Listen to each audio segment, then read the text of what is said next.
When we are conversing with our client and we're extracting some information about their perceived problem and what they've come to us for help for, we can get to some more unconscious responses and more unconscious information by taking out a lot of the words within a question. So make it as small as possible.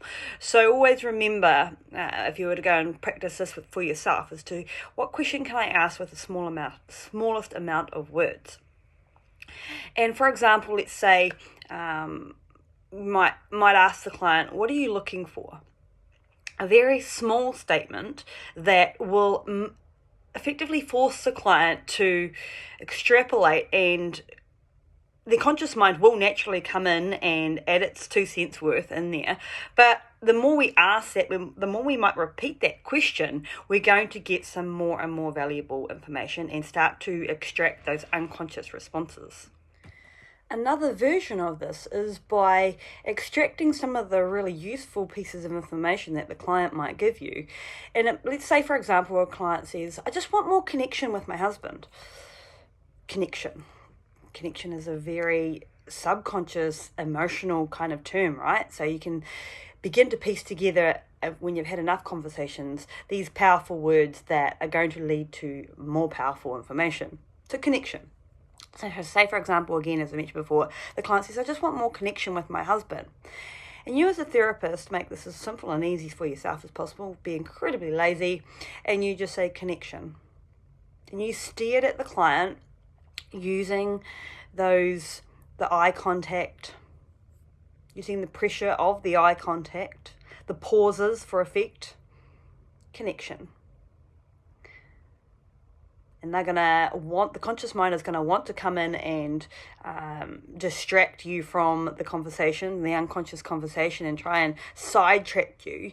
But your role there is to hold on to that term, connection. Eventually, the conscious mind is going to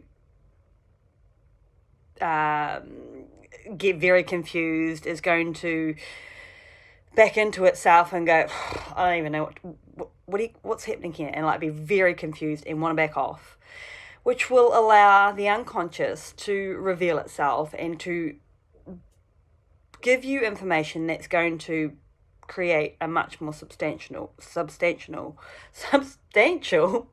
breakthrough. Or an alternative to saying the term connection back to them, you could just sit back and say, interesting. And again, applying the eye contact, applying the pause for effect, and just allowing the client to process. Interesting. So the client is effectively being forced to question what they've just said and what that might mean, and create that pressure within the response to reveal more unconscious moments, which is your driving force to creating greater breakthroughs.